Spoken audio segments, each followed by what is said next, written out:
Hello बच्चों, आइए प्रश्न को देखते हैं। ए किसी लक्ष्य को 5 बार गोली चलाकर 4 बार भेज सकता है, बी 4 में से 3 बार भेज सकता है और सी 3 में से 2 बार भेज सकता है। यदि तीनों एक साथ निशाना लगाए तो लक्ष्य भेदने की प्रायिकता ज्ञात कीजिए। प्रश्न को हल करने से पहले इसकी मुख्य अवधारणा के बारे में चर्चा कर लेते हैं। मुख्य अवधारणा मुख्य अवधारणा में देखो, इस तरह से हम लोग बोलेंगे। पहले तो प्रायिकता की परिभाषा हम लोग लिख देते हैं। प्रायिकता की परिभाषा होती है अनुकूल परिणाम बटा में कुल परिणाम। अनुकूल परिणाम बटा में कुल परिणाम, तो यहाँ पे आ जाएगा कुल परिणाम।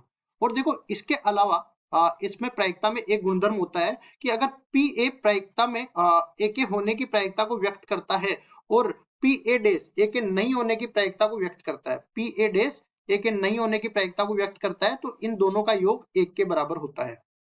अब इस आधार पे हम सवाल को भी हल कर लेते हैं। सवाल में जैसा कि हमें बोला है, पहले हम लोग बोलेंगे पी ए बराबर हो जाएगी ए के लक्ष्य भेदन की प्रायिकता। ए के लक्ष्य भेदन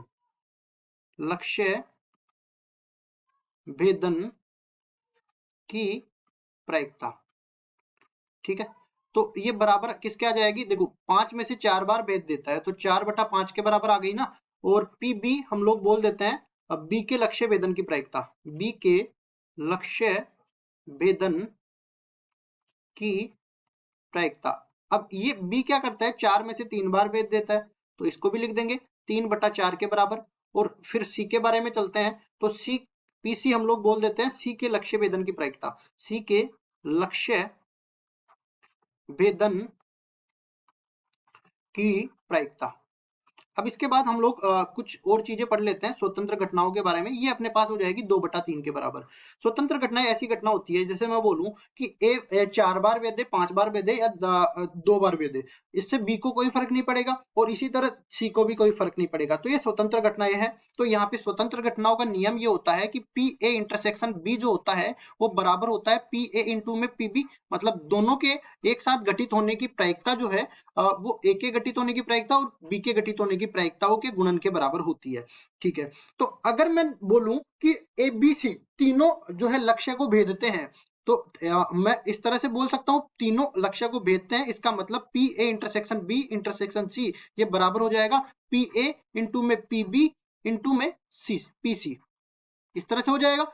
अब हमें किसकी प्रायिकता निकालनी है? यदि तीनों एक साथ निशाना लगाए तो लक्ष्य भेदने की प्रायिकता ज्ञात कीजिए। लक्ष्य भेदने की प्रायिकता इस तरह से बोलेंगे हम लोग। देखो, इसमें क्या होता है, लक्ष्य भेदने की प्रायिकता हमें निकालनी है। इसमें चाहे एक व्यक्ति लक्ष्य भेदे, चाहे 2 व्यक्ति लक्ष्य भेदे, चाहे तीनों व्यक्ति लक्ष्य भेदे, कोई फर्क नहीं पड़ता, लक्ष्य भेदना चाहिए, ठीक है। तो यहाँ पे क्या होगा कि अगर लक्ष्य नहीं भेदा जाता है, मतलब तीनों में से कोई सा भी लक्ष्य नहीं भेदता है, तो लक्ष्य नहीं भेदा जाएगा। तो यहाँ पे कहेंगे कि लक्ष्य भेदने की प्रायिकता को हम लोग px मान ले। px हम लोग बोले लक्ष्य भेदने की प्रायिकता, लक्ष्य भेदने की प्रायिकता। और यहाँ पे px डेस ये हो जाता है लक्ष्य नहीं भेदने की प्रायिकता। लक्ष्य नहीं भेदने की प्रायिकता, इस तरह से हम लोग बोलते हैं। तो यहाँ पे लक्ष्य भेदने की प्रायिकता हमें निकालनी है, तो ये बराबर हो जाएगी 1 माइनस में लक्ष्य के नहीं भेदने की प्रायिकता। लक्ष्य के नहीं भेदने की प्रायिकता मतलब तीनों ही असक्षम रहते हैं लक्ष्य भेदने में। तो यहाँ पे हम लोग बोलेंगे पी एक्स डेस का अगर मान निकालना चाहूं तो ये बराबर हो जाएगा पी ए डेस गुणा में पी बी डेस गुणा में पी सी डेस। तो यहाँ से देखो, अब एक एक करके मान निकाल लेता हूं मैं।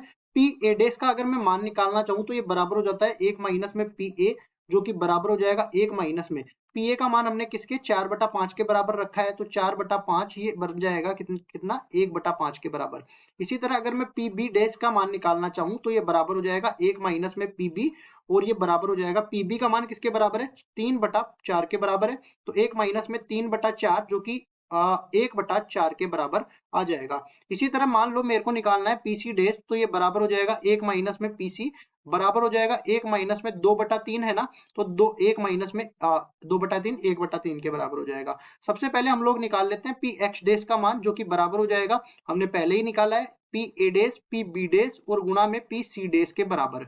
तो ये बराबर हो जाएगा 1/5 गुणा में 1/4 गुणा में 1/3 के बराबर, जो कि अपने पास आ जाएगा 1/5 का 20 या 60 के बराबर।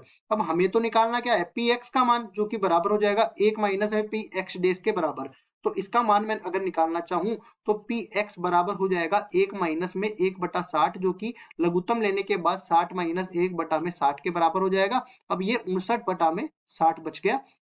तो लक्ष्य भेदने की प्रायिकता का मान आ गया किसके बराबर, 59/60 के बराबर, और यही हमारा उत्तर हो जाएगा। आशा करता हूं ये सवाल आपको समझ में आया होगा। धन्यवाद।